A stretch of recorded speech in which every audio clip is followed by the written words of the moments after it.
Hello everyone. आज के इस एक्सप्लेनर में हम एक ऐसी जर्नी पर निकलने वाले हैं जो लिटरली माइंड बेंडिंग है। हम शुरुआत करेंगे एक बहुत ही मैसिव प्लैनेटरी इवेंट से और फिर धीरे धीरे जूम इन करते हुए कूटनीति, समाज और एकदम पर्सनल कल्चरल डायनामिक्स तक आएंगे।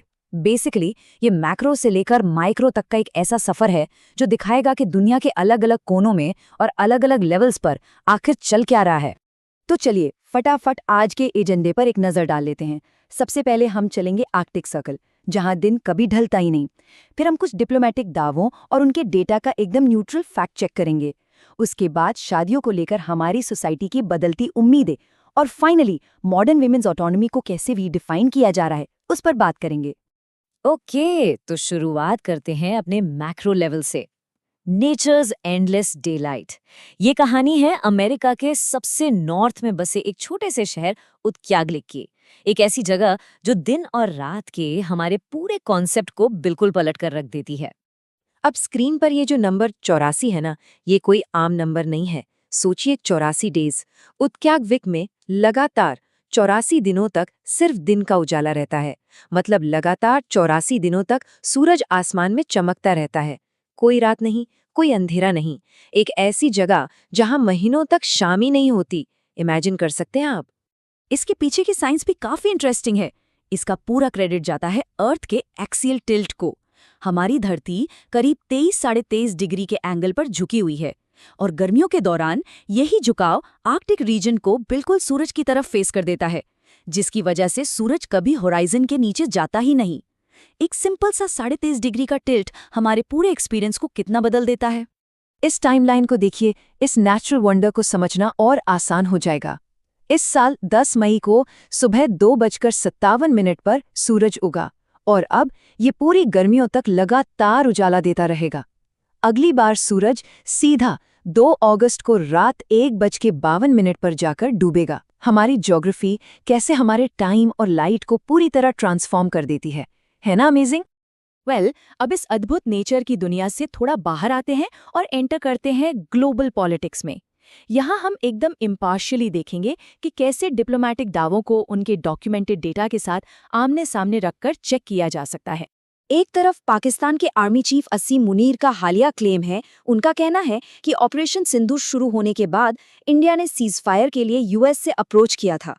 लेकिन दूसरी तरफ यूएस एक्ट की फाइलिंग्स के डॉक्यूमेंट्स एक अलग ही तस्वीर दिखा रहे हैं। इन ऑफिशियल रिकॉर्ड्स के हिसाब से 6 मई से 9 मई 2025 के बीच खुद पाकिस्तान ने अमेरिका के साथ लगभग 60 लॉबिंग इंटरैक्शन रजिस्टर किए हैं। इस पूरे डेटा में जो चीज़ सबसे ज़्यादा ध्यान खींचती है वो है इन इंटरैक्शंस का स्केल। इन 60 मुलाकातों में आखिर शामिल कौन था? इसमें यूएस इंस्टीट्यूशनल पावर का एक बहुत बड़ा हिस्सा इन्वॉल्व था। Law makers, congressional aides, defence officials, treasury officials, national security advisers और यहाँ तक कि जर्नलिस्ट्स भी। ये डेटा हमें क्लियरली दिखाता है कि पर्दे के पीछे कितने बड़े लेवल पर कूटनीतिक हलचल चल रही थी। इंटरनेशनल डिप्लोमेसी से थोड़ा और जूम इन करते हैं और आते हैं सीधे हमारी सोसाइटी पर।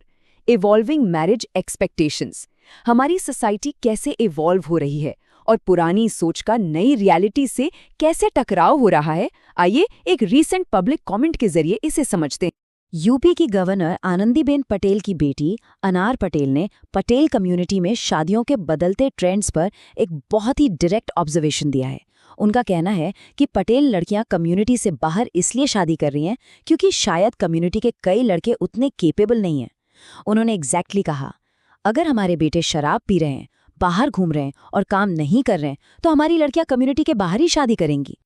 और उनके इसी स्टेटमेंट से एक बहुत वैलिड सवाल भी उठता है। उन्होंने खुद अपनी कम्युनिटी से पूछा है कि लोग इस थ्योरी पे विश्वास करने और लड़कों के बिहेवियर को सुधारने के बजाय हमेशा अपनी बेटियों को ही एडवाइस क्यों देते हैं। ये दरअसल एक बहुत बड़ा कल्चरल शिफ्ट दिखाता है, जहां अब सालों पुराने रवैयों को ओपनली चैलेंज किया जाने लगा है। इसी कल्चरल शिफ्ट की बात को आगे बढ़ाते हुए हम आते हैं आज के आखिरी सेगमेंट पर, महिलाओं की ऑटोनॉमी और उनकी इंडिपेंडेंट आइडेंटिटी। एंटरटेनमेंट की दुनिया में आज की मॉडर्न आवाजें इस स्वतंत्रता को कैसे डिफाइन कर रही हैं, चलिए देखते हैं। पर्सनल आइडेंटिटी को डिफेंड करने का एक बहुत ही सॉलिड एग्जाम्पल एक्ट्रेस सीरत कपूर का ये रीसेंट रिप्लाई है। हुआ ये कि उन्होंने एक्टर अल्लू अर्जुन के बर्थडे पर एक पोस्ट शेयर किया तो एक ट्रोल ने उन्हें एक्टर की प्रॉपर्टी कह दिया। इस पर सीरत का जवाब एकदम क्रिस्प और सख्त था। उन्होंने कहा, एक औरत कभी किसी की प्रॉपर्टी नहीं होती, वो अपने आप में एक इंसान है, उसकी अपनी पहचान, सपने और आवाज़ है। रिस्पेक्ट के साथ एडमायर करें, ओनरशिप ना जताएं। बिल्कुल पॉइंट पर बात कही। और ये स्ट्रॉन्ग फीमेल ऑटोनॉमी की गूंज सिर्फ सोशल मीडिया पर ही नहीं, सिनेमा में भी दिख रही है। लापता लेडीज वाली नितांशी गोयल अब तेलुगु फिल्म तक्षकडू से अपना डेब्यू कर रही हैं। अपने कैरेक्टर करुणा का इंट्रोडक्शन देते हुए उन्होंने लिखा, करुणा से मिलें, वो गहराई से महसूस करती है और शिद्दत से प्यार करती है। ये लाइन उस कैरेक्टर की इमोशनल और इंडिपेंडेंट एनर्जी को परफेक्टली कैप्चर करती है। अगर आप करुणा के कैरेक्टर का विजुअल प्रेजेंटेशन देखें तो वो भी इस फियर्स इंडिपेंडेंस को मैच करता है। Red and white face paint, माथे पर मोतियों की बारीक सजावट और ट्रेडिशनल ज्वेलरी के साथ एक एकदम रॉ लुक। ये विजुअल सिर्फ एस्थेटिक के लिए नहीं है, बल्कि ये ट्रेडिशंस और रॉ पावर को ब्लेंड करके महिलाओं की एक नई बोल्ड इमेज हमारे सामने रखते हैं। तो देखा आपने, हमने अर्थ के 23.5 डिग्री टिल्ट जैसी मैक्रो घटना से शुरू किया, फिर डिप्लोमेटिक दावों का डेटा चेक किया और फाइनली समाज और पर्सनल आइडेंटिटी के माइक्रो लेवल तक आए। अब जाते जाते आप सबके लिए एक थॉट छोड़कर जा रही हूँ।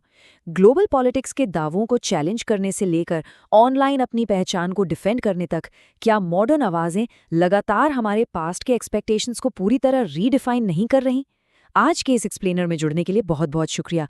हर डेटा और हर आवाज़ के पीछे की असली कहानी को समझने के लिए अपनी खोजी नज़र ऐसे ही बनाए रखें।